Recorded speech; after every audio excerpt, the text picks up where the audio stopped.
सिर्फ जहन के ऊपर जोर देना पड़ेगा, पॉजिटिव थिंकिंग रखनी पड़ेगी आपको, तो पैसे आपके कदम भी चूम सकते हैं। कुछ लोग पैसे के पीछे भागते हैं और कभी कभी पैसे आपके पीछे भी। 3 अक्टूबर 2019। अस्सलाम वालेकुम मेरे दोस्तों, सज्जनों और बेलियों। मैं हूँ इज़हार अहमद और वेलकम करता हूँ आपको किचन गार्डनिंग चैनल पर। और उम्मीद भी रखता हूँ कि आप सब लोग खैरियत से होंगे, फिटफाट होंगे, अच्छे से कामों में खूब अच्छे से बिज़ी होंगे।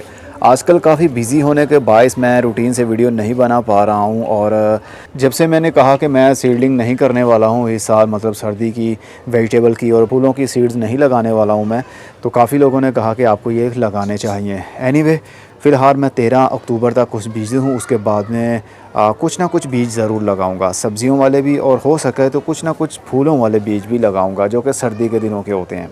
सब्ज़ी वालों में ज़्यादातर मैं लगाऊंगा लीवी वेजिटेबल्स, मतलब पत्तों वाली जो सब्ज़ियां हैं वो लगाने की कोशिश करूंगा। और मिर्च और टमाटर, ये दो चीज़ें तो ऐसी हैं जो हमारे किचन में रूटीन से यूज़ होती हैं, तो इनके ऊपर ज़्यादा मेरा फोकस भी रहता है। तो इसकी सीडलिंग भी मैं करूंगा और उसके ऊपर भी वीडियो बना के आप लोगों के साथ शेयर करूंगा। टमाटर की और मिर्चों की कोई नई वैरायटी स्काई सीड वालों के पास आ रही है, लेकिन डे बाय डे वो लेट हो रहे हैं। उम्मीद है कि 2 से 3 दिनों तक वो आ जाएंगी। उसके बाद मैं वीडियो बनाऊंगा, आप लोगों के साथ शेयर भी करूंगा कि वो कौन सी वैरायटी है। आप लेना चाहें तो उनसे ले सकेंगे। अगर हमारे द्रास स्टोर से भी लेना चाहते हैं, जो ब्रांड G1 के नाम से हैं, वहाँ से भी ले सकेंगे, लेकिन थोड़ा सा इंतज़ार करना पड़ेगा आपको। मौसम अभी काफ़ी लंबा है मिर्च के पौधों के लिए, और टमाटर के पौधों के लिए काफ़ी लंबा सीज़न पड़ा हुआ है। थोड़ी सी लेट सीडलिंग भी हम कर लेते हैं तो कोई प्रॉब्लम नहीं होती। गार्डन ओवरव्यू के अंदर कोई नया मेहमान, मतलब कोई नया पौधा हमारे पास नहीं आया जो कि आप लोगों के साथ मैं शेयर कर पाऊँ। बस वही थोड़े से गमलों को पेंट किया था और टेबल्स के ऊपर रख दिया था ताकि ये देखने पर थोड़ी सी खूबसूरती हमें दे सकें। बाकी स्पाइडर प्लांट के काफ़ी जो ये पत्ते थे वो लंबे हो गए थे और टिप्स इनकी ब्राउन हो रही थी, कोई टूट जाते थे, इसलिए मैंने सबको इकट्ठा किया और ऊपर से इनको प्रून कर दिया। पहले ये थे इस तरह के, जैसा कि अभी आपको दिख सकते हैं, ये इससे भी बुरा हाल हो चुका था। स्पाइडर प्लांट हमेशा मरता है ज़्यादा पानी देने की वजह से। अगर आप ज़्यादा पानी देंगे तो ये पीले पड़ जाएंगे, पत्ते आहिस्ता आहिस्ता से नरम पड़ जाएंगे और नीचे से मिट्टी से ही ये गलना शुरू हो जाएंगे। उसके बाद में पूरे का पूरा पौधा ही आपका गल जाएगा। इनको पानी कम देना होता है। अगर 100% इनकी मिट्टी खुश्क हो जाए तो भी पौधा इनका मरता नहीं है, बस इनके पत्ते थोड़े से बंद हो जाते हैं। इस तरह से पत्ते बंद हो जाएंगे पानी की कमी होने की वजह से, लेकिन आपका पौधा मरेगा नहीं। जैसे ही आप पानी देंगे तो वो दोबारा से खिल जाएंगे। स्पाइडर प्लांट बहुत ही इजी टू ग्रो पौधा तो है, लेकिन ज़्यादा पानी इसको अच्छा नहीं लगता। जैसा कि देख सकते हैं छोटे से गमलों के अंदर, ये तकरीबन 4 इंच का या 3 इंच का गमला है, इसके अंदर मैंने लगाया हुआ, और इसको ओनली पीट मॉस, कोकोपीट, इस तरह का मीडियम बना के मैंने इसको लगाया हुआ है और ज़्यादा पानी नहीं देता। जब ज़्यादा पानी मिलेगा तो ही पौधा ख़राब होगा। कम पानी मिलता रहेगा, पौधे खुशहाल रहेंगे और उनके पफ्स भी निकलते रहेंगे। अभी इस गार्डन को मैं टाइम नहीं दे पा रहा हूँ। ये देखिए एरिसीन, जिसको नीलम भी कहते हैं, इसकी कटिंग्स भी लगाने का टाइम है, बल्कि 12 महीने इसकी कटिंग्स लगा सकते हैं। लेकिन अभी इनकी जो नए नए शूट्स हैं ऊपर से काट कर नई सीडलिंग ट्रे के अंदर लगा के हम बहुत सारे पौधे बना सकते हैं, लेकिन टाइम ना मिलने की वजह से अभी तक इनको भी मैं मल्टीप्लाई नहीं कर पा रहा हूँ। वंडरिंग जीव की भी कटिंग्स लगाने वाले हैं, क्योंकि मोस्टली वंडरिंग जीव मेरे पास ख़त्म हो चुकी हैं, यही रह गई हैं, और इनसे ही मैं हज़ारों पौधे बना सकता हूँ अभी भी। और स्पैरागस की मैंने काफ़ी हार्ड प्रूनिंग कर दी है। ये देखिए स्पैरागस, ये वाली, ये काफ़ी साइडों पर लटक रही थी, तो मैंने इनकी हार्ड प्रूनिंग कर दिया। हार्ड प्रूनिंग कर देने से नीचे से और भी ज़्यादा पत्ते निकलते हैं, पौधे नए नए बनते हैं, और जो ऊपर वाले पत्ते हैं वो अच्छे अंदाज से खिलते हैं। जो स्पैरागस मैरी है उसको ज़्यादा प्रून करने की ज़रूरत नहीं होती। ये जितनी भी, ये समझ लीजिए जो ब्रांच है ये वाली, ये जितनी भी लंबी होगी, ये टेल जितनी लंबी होगी, ये उतनी ही खूबसूरती देती है। कुछ लोग इसको फॉक्सटेल फर्न भी कहते हैं, लेकिन ये फॉक्सटेल नहीं है। फॉक्सटेल की जो ये पूंछ है वो काफ़ी थिक होती है, मोटी होती है, लेकिन ये बारीक बारीक सी है। बहरहाल खूबसूरती तो देती ही है। और हमारे दूसरे टेरेस पर मिरेबिलिस जलापा, जिसको गुले अब्बासी कहते हैं, उसके बहुत सारे पौधे जो कि मैंने सीड से ही ग्रो किए थे, बहुत सारे इसके जो सीड्स हैं वो सेल भी किए थे मैंने। तो अब इन पौधों को, एक एक पौधे को कितनी ज़्यादा कलियाँ लगी हुई हैं। ये देखिए 4 o'clock इसको इसलिए कहते हैं क्योंकि ये दोपहर के बाद, मतलब 4 बजे, 5 बजे, 6 बजे तक ये अपने फूलों को खोल लेते हैं, और दिन के टाइम धूप में ये फूल बंद रहते हैं, जैसा कि अभी आपको दिख रहा है।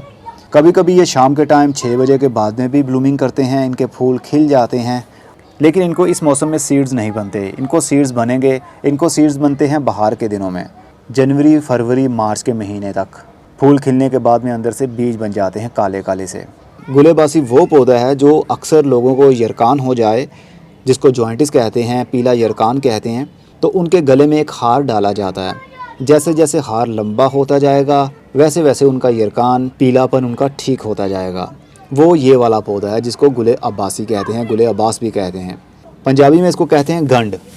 ये वाला जो एरिया है, नोड एरिया आपको दिख रहा है ये वाला, इस जैसे बहुत सारे नोड एरियाज़ को काट कर हार में पिरो दिया जाता है, देन उसको गले में डाला जाता है। पहले पहले मुझे भी पता नहीं था कि गुले अब्बासी का पौधा इसी का हार बनाकर गले में डाला जाता है जिनको जॉइंटिस हुआ हो सकता है पहली मरतबा ही आपको पता चला हो। और जो हमने एयर लेयर किया था ऑस्ट्रेलियन नीमो को, उसकी एक मरतबा तो पत्ते इसके गिर गए, लेकिन अब देखिए ये हरी ब्रांच अब मज़ीद हरी हो रही है और बहुत जल्द इनके अंदर से नए नए पत्ते, नई नई शूटिंग्स निकलना शुरू हो ही जाएंगी। बहुत सारे पौधे अभी कैक्टस के, हमारे एडेनियम के यहाँ पर पड़े हुए हैं। शेडी एरिया यहाँ पर मोस्टली दिन के टाइम शेडी एरिया ही रहता है, फुल धूप नहीं आती है, लेकिन इनको फुल धूप मिले तो अच्छा है। बस मैनेज करने में थोड़ा सा मैं लेट हो रहा हूँ, घर के बहुत सारे कामों में बिज़ी हूँ, जिसकी वजह से अपने पौधों को सही तरीके से टाइम दे नहीं पा रहा। हमारे ये बैंगन के पौधे जो कि 3 हैं, ये 3 पौधे हैं, ये ग्रो बैग के अंदर लगाया हुआ 12 बाय 12 या 12 बाय 13 इंच का ये ग्रो बैग है। इसके अंदर एक एक पौधा लगाया हुआ जो कि बीज से लगाया था। अब इनको फ्लावरिंग शुरू हो चुकी है। फ्लावरिंग तो होती ही रहती है, 12 महीने इनको फ्लावरिंग होती रहेगी, गर्मी हो सर्दी हो। लेकिन फ्रूट जानते हैं क्यों नहीं बनता? क्योंकि फूल के बाद में जब उसके अंदर से फ्रूट बनना हो तो मौसम के ऊपर डिपेंड करता है। वो थोड़ी सी ठंडक, थोड़ी सी हीट तो ही उसके अंदर से फ्रूट बन पाएगा। अगर ज़्यादा गर्मी रहेगी, हीट रहेगी तो फूल तो खिलेंगे, लेकिन उसके बाद में वो पीले होकर गिर जाएंगे, उसके अंदर से फ्रूट नहीं बन पाएगा। अब मौसम है बैंगन का, अब Aahista Aahista day by day ठंड हो रही है, रातों में काफ़ी ठंड हो जाती है, दिन के टाइम भी मौसम अब बदलने लगा है, इसलिए इनके फूल बहुत ही अच्छे अंदाज से खिले हुए हैं और बहुत से इनके अंदर से फ्रूट भी बनेंगे, मतलब इनको बैंगन भी लगेंगे। इसलिए जिनके पास भी मिर्चों के पौधे हों, टमाटर के पौधे हों, बैंगन के पौधे हों, तो घबराया मत करें आप, क्योंकि ब्लूमिंग करना तो ये चलते ही रहेंगे, ब्लूमिंग तो करते ही रहेंगे, लेकिन फूलों के बाद में उसके अंदर से फ्रूट बन जाना ये डिपेंड करता है मौसम के ऊपर। थोड़ी सी ठंडक, थोड़ी सी हीट तो उसके अंदर से फ्रूट बन ही जाएगा। ये देखिए जनाब, ये करेला हमारा लगा लगा खुद ही फट गया है, ये फूल बन गया। ये देखिए ये लाल रंग का बीज है, इसको हम चाहें तो ड्राई करने के बाद में उगा भी सकते हैं। ये देखिए ये नीचे भी गिर गया। गुलाब का अब मौसम शुरू हो रहा है, चाहे वो देसी गुलाब हो, चाहे वो इंग्लिश रोज़ हो।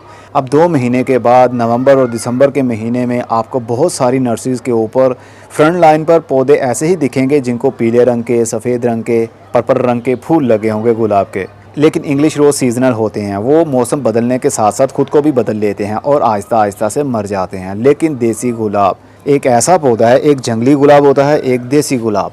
देसी गुलाब जिसको लाल रंग के फूल लगते हैं, मोटी मोटी पेटल्स हो जाती हैं उसकी, और वो बेलदार पौधा बन जाता है। एक तो बेल होती है जिसको वाइट कलर के फूल लगते हैं, उसको मजाजन बेल भी कहते हैं, और भी कुछ कहते हैं, मुझे नाम नहीं आ रहे उनके।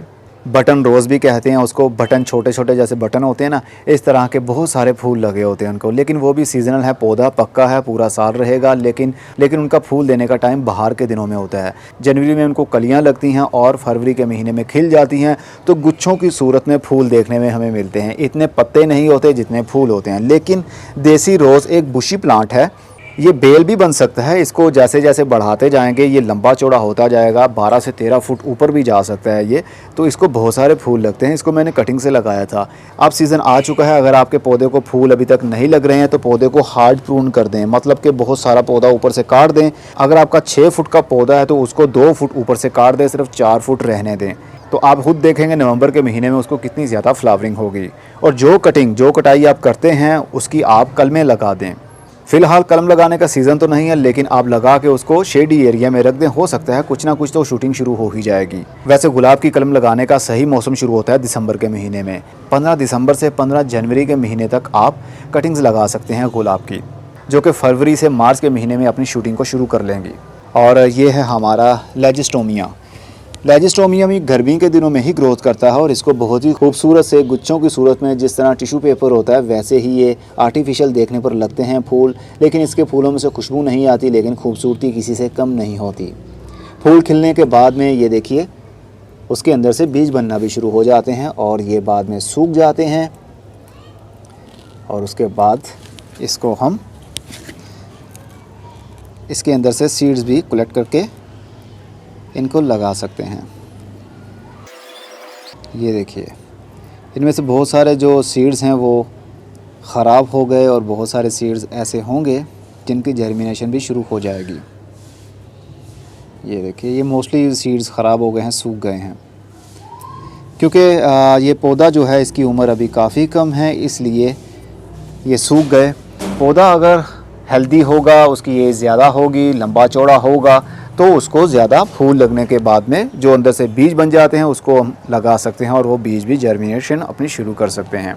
स्वांजना मतलब मोरिंगा, इसकी हार्ड प्रूनिंग करने का अब टाइम आ चुका है। जैसे जैसे सर्दी के दिन आएंगे इनके पत्तों की ग्रोथ रुक जाएगी, पौधा भी स्ट्रेस में आ जाएगा। इसलिए अगर अभी आप पत्तों को काटना चाहें तो काट लें, अगर हार्ड प्रून करना चाहते हैं तो कर सकते हैं। ये देखिए मैंने इसको ऊपर से ब्रांच को काट दिया था और साइड से ये ब्रांच निकली। अब ये और पौधा कितना बड़ा हो गया और ये देखिए एक नीचे से यहाँ से ये वाली शूट निकली, एक ये वाली निकल रही है, एक यहाँ से निकल रही है। तो पौधे को प्रून करते रहने से बहुत सारी साइड ब्रांचेस निकलती हैं। जितनी साइड ब्रांचेस होंगी उतने ज़्यादा पत्ते होंगे और इसका आप बिज़नेस भी कर सकते हैं। अगर आप इनके पाउडर को बेचना चाहते हैं तो भी बेच सकते हैं। फेसबुक के ऊपर सेल आउट कर सकते हैं। Draaz.pk ज़बरदस्त साइट है अपनी प्रोडक्ट्स को सेल करने के लिए। अगर आप इंडिया से हैं Amazon.in या eBay पर भी आप सेल कर सकते हैं। ऑर्गेनिक मोरिंगा पाउडर, बहुत सारे गमलों के अंदर पौधे लगाएं। अगर आपके पास ज़मीन है तो बहुत सारे पौधे लगाएं। 5 से 6 फुट से ज़्यादा उसको बढ़ने ना दें। जितने ज़्यादा पत्ते होंगे उनको ड्राई कीजिए शेडी एरिया में। इसके ऊपर मैंने वीडियो बनाई थी कैसे आपने काटना है, इसको कैसे ड्राई करना है और कैसे पाउडर बनाना है। देन उसको पाउडर बना के आप पोस्ट लगाइए और सेल आउट कीजिए। मैं ख़ुद ये दराज से ख़ुद मंगवा रहा हूँ क्योंकि मेरी नीड पूरी नहीं हो पाती इन थोड़े से पौधों में से, क्योंकि मैंने डेली का हाफ़ स्पून मतलब चावल वाला जो चम्मच होता है वो डेली मैंने एक खाना होता है। तो मेरी ये पौधों से नीड पूरी नहीं हो सकती, इसलिए मुझे परचेज़ करना पड़ता है ऑनलाइन भी। Draaz.pk एक वेबसाइट है, वहाँ पर 226 ग्राम का पैकेट 750 रुपये का मिल रहा है और 450 ग्राम का 1500 रुपये का, मतलब पूरा आधा किलो भी नहीं है। 500 ग्राम हो तो आधा किलो बनता है, लेकिन वो है 450 ग्राम और वो भी 1500 रुपये में। तो कितना प्रॉफिटेबल काम हो सकता है। इसके ऊपर कोई स्प्रे नहीं करनी आपने, कोई खाद नहीं देनी, सिर्फ पौधों को लगा दें। लेकिन ये गर्मी के दिनों में ही ऐसा कर सकते हैं आप, सर्दी के दिनों में इसकी ग्रोथ नहीं होती। फरवरी से लेकर अक्टूबर तक इसकी ग्रोथ कंटिन्यूली चलती रहेगी। बहुत सारे पत्ते आपको मिल सकते हैं। इनका पाउडर बनाइए और वहाँ पर सेल आउट कीजिए। घरों में लेडीज़ ख़ास तौर पर ये कारोबार कर सकती हैं, सेल आउट कर सकती हैं। फेसबुक के ऊपर पेज बनाइए या बहुत सारे ऐसे पेजेस और ग्रुप्स होंगे जिनको ज्वाइन करने के बाद वहाँ पर आप ऐड लगा सकते हैं। तो आप एक अच्छी इनकम भी जनरेट कर सकते हैं घर में बैठे बैठे। आइडियाज़ तो बहुत सारे होते हैं, पैसे कमाना कोई मुश्किल नहीं है। सिर्फ जहन के ऊपर जोर देना पड़ेगा, पॉजिटिव थिंकिंग रखनी पड़ेगी आपको, तो पैसे आपके कदम भी चूम सकते हैं। कुछ लोग पैसे के पीछे भागते हैं और कभी कभी पैसे आपके पीछे भी। तो ये है जी हमारा वो नींबू का पौधा जिसको बहुत सारे अब नींबू लगे हुए हैं। ये देखिए केयर ना मिलने की वजह से फिर भी अभी तक अब नींबू बड़े भी हो गए। काफ़ी टाइम हो गया इनके ऊपर मैंने कोई स्प्रे भी नहीं किया है, ना पानी का तेज़ शावर किया है। ये देखिए कितने सारे नींबू हैं, बड़े हो ही जाएंगे और हो भी रहे हैं। और ये SK22 मिर्च पिछले दिनों में भी उतारी थी, अब फिर उतारने के काबिल हो रही है। और जो नज़र नहीं आती हमें वो पीछे नीचे इसके लगी ही रेड हो जाती है, उसके अंदर से सीड्स भी बन जाते हैं। तो फ़िलहाल के लिए यही अपडेट है, बस कुछ दिनों की बात है। मैं सीड्स जो लगाऊंगा सबसे पहले वीडियो बना के आप लोगों के साथ शेयर करूंगा कि मैं कौन कौन से बीज लगाने वाला हूं। इसीलिए ये जो ग्रो बैग्स एम्प्टी पड़े हुए हैं इन्हीं के अंदर मैं सीडलिंग करूंगा, या सीडलिंग करने के बाद पौधों को ट्रांसप्लांट इन्हीं ग्रो बैग्स के अंदर करूँगा जो कि एम्प्टी हैं अभी मेरे पास। गार्डनिंग करना कुछ भी मुश्किल काम नहीं है, सिर्फ थोड़ा सा ध्यान देना पड़ता है। अब मैं चलता हूँ, खुदा हाफिज़, good bye, see you and tata, और अपना बहुत सा ख्याल रखिएगा।